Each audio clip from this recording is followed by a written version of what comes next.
자, 오늘 우리에게 주시는 하나님의 말씀, 우리 에베소서 6장 1절에서 3절 말씀입니다. 짧은 성경 말씀인데 우리 한 목소리로 같이 보도록 하겠습니다. 에베소서 6장 1절에서 3절 시작.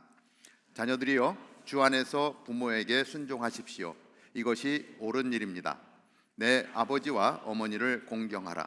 이것은 약속 있는 첫 계명으로 그러면 내가 잘되고 땅에서 장수하리라 라고 약속돼 있습니다. 아멘.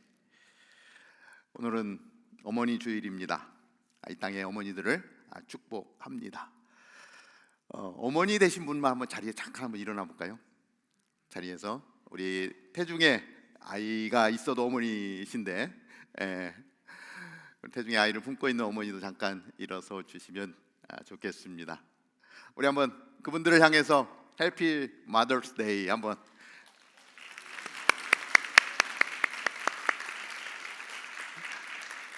우리 어머니들을 축복하며 기도하겠습니다. 하나님 감사합니다. 우리에게 어머니를 주셔서 감사합니다. 하나님을 대리해서 하나님의 사랑만큼 우리를 사랑해 주시고 양육해 주신 어머니들, 그 어머니들 한 분 한 분을 기억하여 주시고 하나님 성령으로 충만케 하시며 그 삶을 통하여 영광 받아 주시옵소서.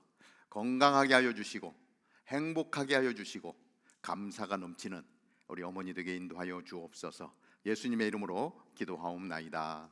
아멘.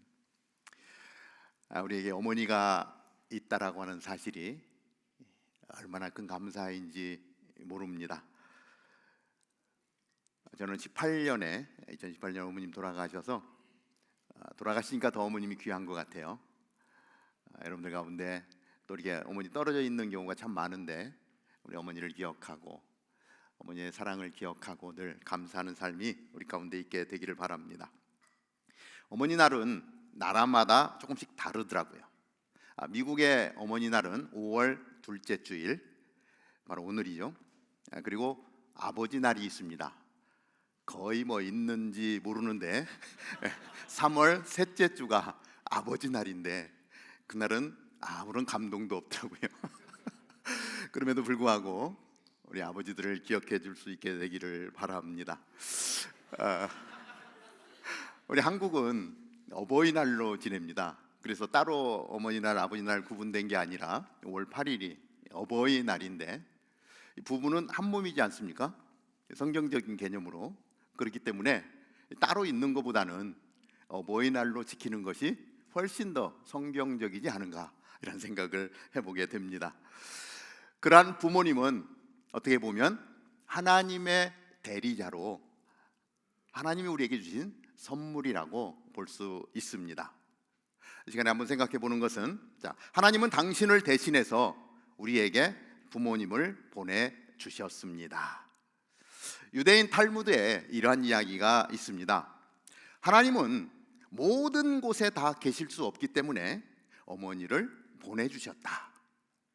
하나님께는 등이 없기 때문에 어머니를 보내셔서 아이를 업어주셨고, 가슴이 없기 때문에 어머니를 보내셔서 아이를 가슴에 안게 하셨다. 하나님은 젖이 없기 때문에 어머니를 보내주셔서 아이에게 젖을 먹이게 해주시고 그 아이를 잘 길러주셨다는 것입니다. 그러므로 하나님은 어머니는 그 하나님이 누구신지를 알게 하시는 너무 귀하신 분이다라고 하는 것입니다. 오늘 본문 말씀은 하나님의 대리인으로 부모님께 이렇게 하라고 우리에게 말씀해 주고 있습니다. 첫 번째, 어떤 말씀을 하냐면 주 안에서 부모에게 순종하는 것이 옳은 것입니다. 그냥 부모에게 순종하는 것이라고 이야기하지 않고 주 안에서 순종하라고 말씀합니다. 자, 순종은 이 헬라어로 휘파쿠오라고 하는 단어를 씁니다. 이 단어는 어떤 뜻을 가지고 있냐면 귀를 기울이다, 귀를 기울이는 것, 그리고 따르다라고 하는 의미가 있습니다. 어떠한 권위에 대해서 순순히 복종한다라고 하는 뜻을 담고 있습니다. 우리에게 주신 부모님의 권위는 하나님으로부터 왔다라고 하는 것입니다. 하나님이 위임해 주신 것입니다. 그래서 부모님의 말씀을 듣고 순종하는 삶을 살아라 라고 말씀해 주고 있습니다. 잠언 20장 6장 20절 21절을 보면 이렇게 기록을 하고 있는데요, 내 아들아, 내 아버지의 계명을 지키고 내 어머니의 가르침을 버리지 말라. 그것을 내 마음에 잘 간직하며 내 목에 걸고 다녀라. 이렇게 말씀합니다. 잠언을 보면 이 부모님에 대한 말씀이 상당히 많이 있습니다. 그래서 잠언을 늘 묵상하면서 여러분들 잠언의 말씀을 따라갈 수 있게 되기를 바랍니다. 사랑하는 여러분, 부모님보다 나를 더 사랑하시는 분이 있습니까? 이 부모님은요, 당신을 내어 주어서라도 우리를 사랑하시는, 자기 자신보다 우리를 더 사랑하시는 분이 우리의 부모님이죠. 그렇기 때문에 우리가 그 부모님에 대해서 순종하는 것이 옳은 것입니다. 두 번째 우리에게 말씀하시는 것은 뭐냐면 부모를 공경하는 것이 첫 계명입니다. 오늘 본문 말씀 2절을 보면 내 아버지와 어머니를 공경하라. 이것이 약속 있는 첫 계명으로 이렇게 기록을 합니다. 어느 어버이 주일에 어느 주일 학교에서 이 말씀을 읽게 했다라고 합니다. 그런데 아이들이 그 말씀을 읽는데 실수로 이렇게 읽었대요. 내 아버지 어머니를 공격하라. 깜짝 놀랐어요. 여러분, 공격하라가 아니라 뭐예요? 공경하라입니다. 얼마나 많은 사람들이 공경이 아니라 부모에 대해서 공격하고 있는지 모릅니다. 내 요구 조건이 충족되어지지 않으면 가차없이 부모님에게 대들고 선을 넘어 부모를 공격하는 일도 종종 벌어지고 있다라고 하는 것입니다. 이러한 현상을 전문 용어로 말세라고 합니다. 수련회에서 이 전문 용어를 하도 들어가지고 이 말세, 그렇죠? 이러한 현상들이 우리 주변에서 종종 볼 수 있다라고 하는 것이죠. 그럴 때마다 말세구나, 마지막 날이 가까워 오고 있구나, 이런 생각을 하게 됩니다. 사랑하는 여러분, 부모님을 공경하십시오. 아멘. 수련회에서 또 배웠는데 소리가 이게 아니죠. 다시 한번 하겠습니다. 부모님을 공경하십시오. 아멘. 우리가 해야 될 것은 부모님을 공경하는 것입니다. 이 공경이라고 하는 단어는 히브리어로 카베드라고 하는 단어를 씁니다. 이 말의 뜻이 뭐냐면 존경하다 또는 영광되게 하다라고 하는 의미를 가지고 있습니다. 이 단어는 여호와 하나님을 경외하라라고 할 때도 동일한 단어를 쓰고 있어요. 그러니까 이것이 무엇이냐면 부모를 공경하는 것은 하나님을 경외하는 것과 같다라고 말씀하고 있는 거예요. 부모에게 순종하라. 이 순종은 이 외적인 활동을 강조하는 단어입니다. 그리고 이 공경이라고 하는 단어는 외적인 행동이 아니라 내적인 태도를 강조하는 것이죠. 그래서 순종은 내 삶에서 활동적으로 나타나지만 공경은 마음속 깊은 곳에서부터 우리 부모님을 존경하는 마음으로 부모님을 대하는 것을 이야기하는 것입니다. 자녀들이 그 부모를 존경하지 못한다면 그 사회는 도덕적 가치가 무너지는 그러한 사회라고 말할 수 있을 것입니다. 하나님은요, 이스라엘 백성에게 시내산에서 10계명을 주셨습니다. 우리가 잘 알다시피 1계명부터 4계명까지는 하나님 사랑하라고 하는 계명이고요, 5계명부터 10계명까지는 사람을 사랑하라고 하는 계명들로 채워져 있습니다. 사람과 사람이 대할 때 도리에 대해서 하나님이 말씀하고 있는 것이죠. 사람에 관계된 계명의 첫째 되는 계명이 뭐냐면 바로 내 부모를 공경하라라고 하는 거예요. 이것은 해도 되고 안 해도 되는 것이 아니라 분명하게 하나님이 우리에게 주시는 것은 자녀된 도리로서 그 부모를 공경하라고 말씀하고 있습니다. 인간의 도리 중에 가장 중요한 것이 바로 부모님을 공경하는 것이죠. 하나님이 그냥 공경하라라고만 이야기하자는 것이 아니라 공경하면 하고 여운을 주십니다. 내 부모를 공경하면 하나님께서 공경하는 자에게 복을 주시겠다라고 약속하십니다. 그래서 세 번째 우리가 생각해 보는 것은 잘 되고 장수하는 비결이 부모 공경입니다. 잘 되고 장수하는 것. 자, 오늘 6장 3절 보면 이렇게 기록을 하죠. 그러면 내가 잘 되고 땅에서 장수하리라 라고 약속돼 있습니다. 하나님 우리에게 약속을 주셨는데 부모를 공경하는 자에게 잘 되고 장수하리라. 특별히 이제 이 구약의 말씀은 이 히브리적 사고 안에서 쓰여진 내용이기 때문에 그 히브리적 사고를 우리가 좀 알아야 될 필요가 있어요. 장수한다 그러면 우리는 오래 사는 것을 이야기하죠. 지금 100세 시대니까 100세를 넘어서도 사는, 장수한다라고 하는 의미로 받아들이는데, 이 히브리적 사고는 좀 더 넓은 뜻을 가지고 있는 단어라고 하는 것입니다.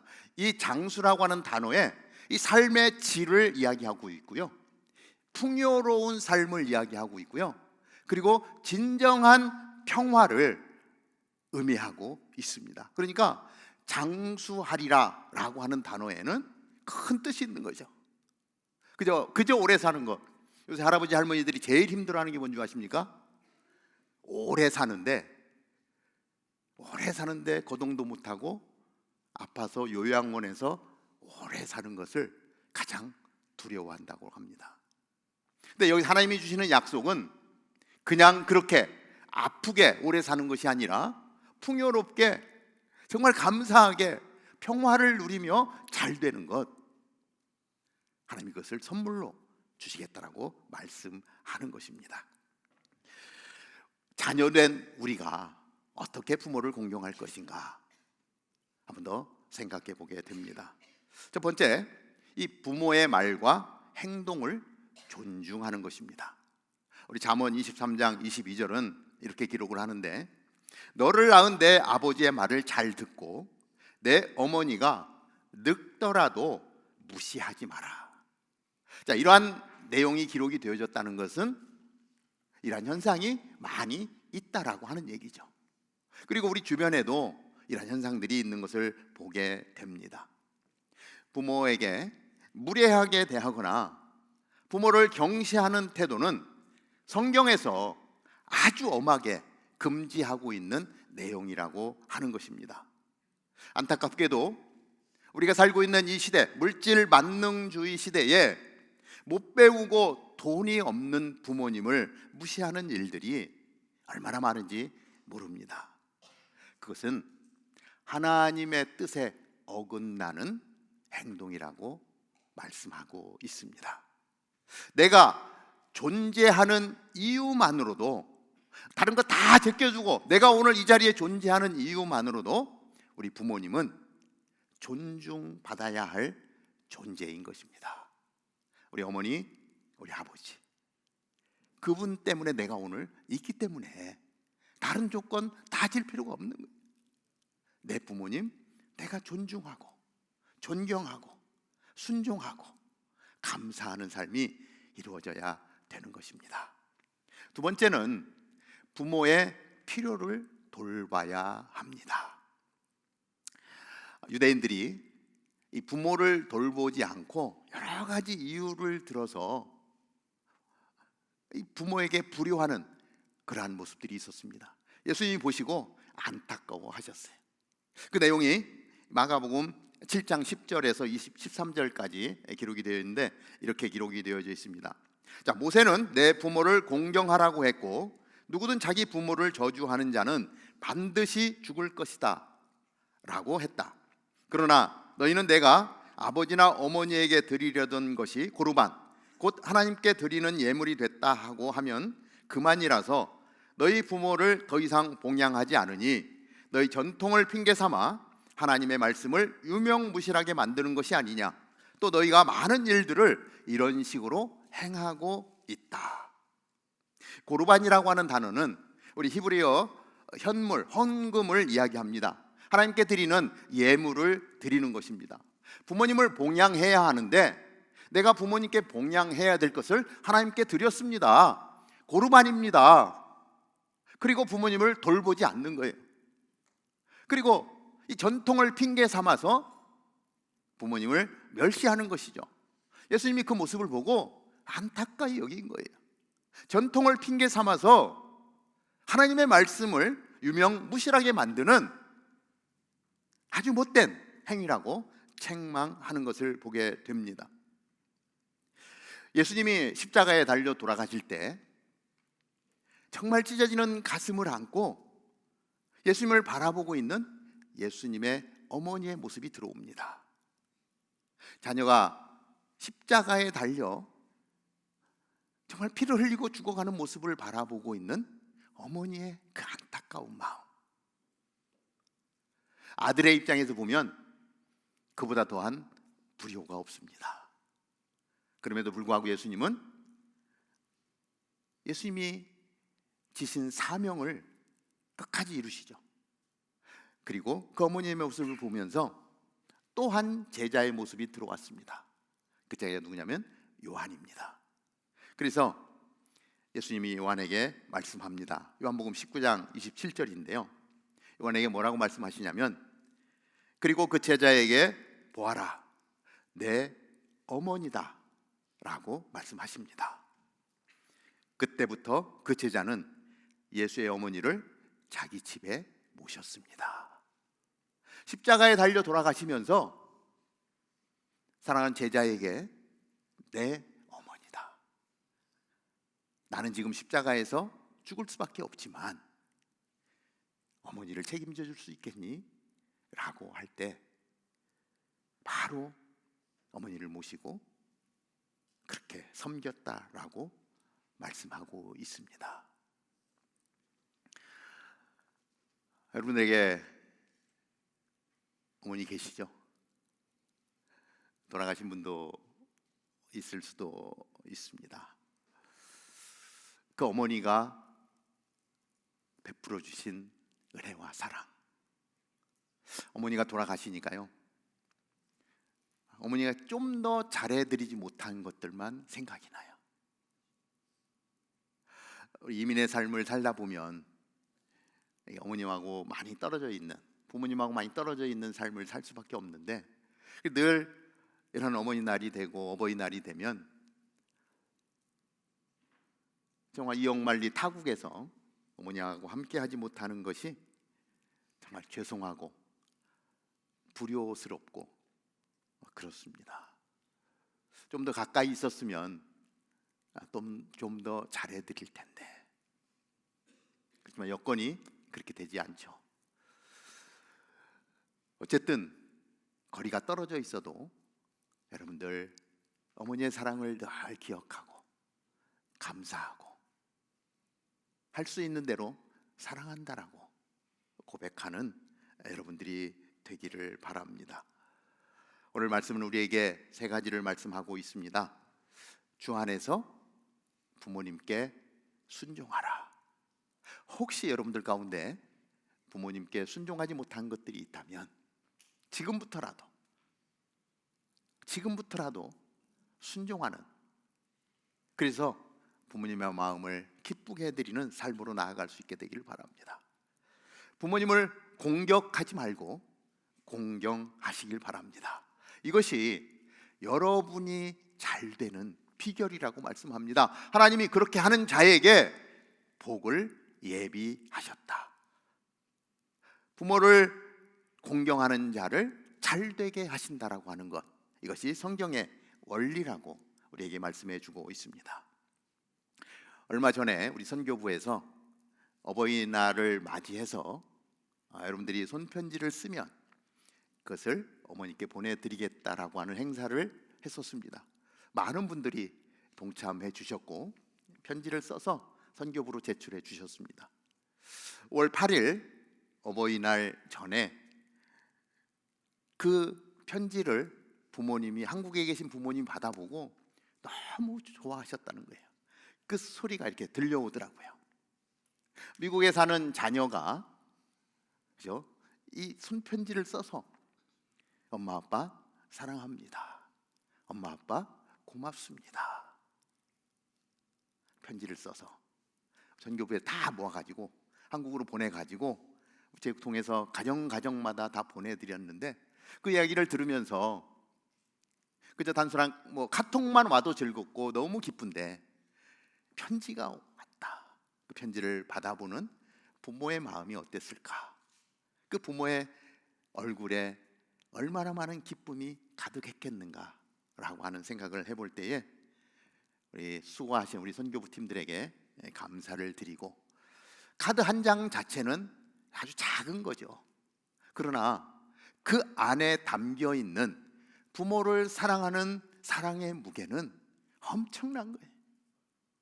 그래서 부모님의 염려와 걱정을 다 날려버리고 그 얼굴을 환하게 빛나게 하는 그러한 사랑의 카드였다라고 하는 것이죠. 계속해서 해마다 미리 준비해서 그렇게 할 수 있으면 좋겠다라고 하는 생각을 해봅니다. 예언 하나를 나누고 마치겠습니다. 옛날 조선시대에 어느 임금이 서울을 떠나서 개성을 방문하게 되었습니다. 그런데 그 개성 땅에 아주 오랫동안 병석에 누워있는 연로하신 어머니를 모시고 사는 사람이 있었는데, 그 어머니가 임금님이 오신다는 이야기를 듣고 아들에게 이야기합니다. 내가 이 나라의 백성으로서 임금님의 용안을 한 번도 보지 못했는데, 용안이 뭔지 아십니까? 임금님의 얼굴이죠. 임금님 얼굴을 한 번도 보지 못했는데 내가 죽기 전에 멀리서라도 임금님의 용안을 한 번이라도 뵙고 죽었으면 소원이 없겠다라고 이야기했어요. 그 이야기를 들은 아들이 임금님이 개성으로 온다는 소식을 듣고 그 시간과 날짜에 맞춰서 그 병석에 누워있는 어머니를 등에 업고 50리 길을 걸어갔대요. 50리 그러면 감이 옵니까? 50리 그러면 약 한 20km 정도, 마일로 따지면 한 12.5마일, 이 거리를 어머니를 업고 그 임금님이 지나가는 길목에서 어머니가 임금의 얼굴을 볼 수 있도록 그 어머니의 마음을 시원케 해드린 거예요. 얼마나 힘들었겠습니까? 그런데 그 사실이 임금님에게까지 전해진 거예요. 임금님이 이제 방문을 마치고 돌아갔는데 명령을 내립니다. 그 어머니를 업고 임금님의 용안을 보여드리기 위해서 50리 길을 달려온 그 사람을 데려오너라. 그래서 그 사람이 임금님 앞에 가서 자초지종을 잘 설명을 한 거예요. 우리 어머니가 이렇게 편찮으신데 임금님의 얼굴을 한 번이라도 보고 죽었으면 좋겠다고 해서 제가 만사를 제치고 그렇게 했습니다. 그랬더니 임금님이 그 이야기를 듣고 너야말로 진정한 효자로구나 그러면서 금 100냥과 쌀 한 섬을 선물로 주었답니다. 그 소식이 알려지자 이 소식을 들은 한 불효자가 그런 일이 있었단 말이야. 그리고 어떻게 했겠습니까? 바로 어머니를 들쳐오고 평상시 불의만 저지르던 아들이 이 어머니를 통해서 돈을 좀 벌어봤으면 좋겠다. 그래서 임금님이 온다는 소식을 듣고 똑같이 어머니를 업고 가서 그 어머니의 얼굴을 보여드린 거예요. 그 사실이 임금님에게 알려졌습니다. 그랬더니 임금님이 그 사람을 불러오너라. 그래서 그 사람을 불러온 거예요. 옆에 있던 신하들이 계속 이야기합니다. 임금님, 이 불효자는 가짜입니다. 이 불효자는 그 전에 있던 이야기를 듣고 임금님에게서 돈을 뜯어가려고 거짓 행위를 한 것입니다. 그러니 이 사람에게는 상을 줄 것이 아니라 벌을 주어야 마땅합니다 라고 상소를 한 거예요. 임금님이, 그럼에도 불구하고 임금님이 저자에게 금 100냥을 선물로 주어라 말씀하셨어요. 그 신하들이 어떻게 이럴 수가 있습니까? 그건 안 됩니다 라고 이야기할 때 임금님이 이렇게 이야기를 합니다. 효도는 흉내만 내어도 좋은 것이니 상을 주어라. 그래서 상을 준 거예요. 그런데 그 불효자가 그러한 과정이 있었다는 얘기를 다 들은 거예요. 정말 나는 불효자인데, 그럼에도 불구하고 그것을 알면서도 효도는 흉내만 내어도 좋은 것이라고 상을 주시는 임금님의 그 따스한 마음에 진정한 효도하는 자녀로 변했다라고 하는 것입니다. 우리에게 하나님은 효도할 수 있는 부모님을 주셨습니다. 평상시에는 저희들이 잘 기억하지 못하고 내 사는 거 바빠서, 그죠? 부모님 생각 못하고 내 앞길만 바라보는데 어머니 날, 아버지 날, 어버이날을 맞아서 우리 부모님을 한번 생각하며 나는 우리 부모님을 어떻게 대해왔는가 한번 더 생각해 보는 오늘 하루가 되기를 바라고, 오늘 예배 후에 우리 순모임 하게 될 텐데 순으로 모이면, 그죠? 나눔하기 전에 여러분들이 다 같이 핸드폰 들고 엄마 아빠에게 사랑한다고, 정말 고맙다고 내 마음을 담은 글을 써서 카톡을 보낸 다음에, 그리고 순장님 인도하에 순나눔을 할 수 있게 되기를 바랍니다. 그래서 카톡을 받고 기뻐하실 어머니의, 아버지의 모습을 떠오르며 행복한 순나눔을 할 수 있게 되기를 바랍니다. 기도하겠습니다.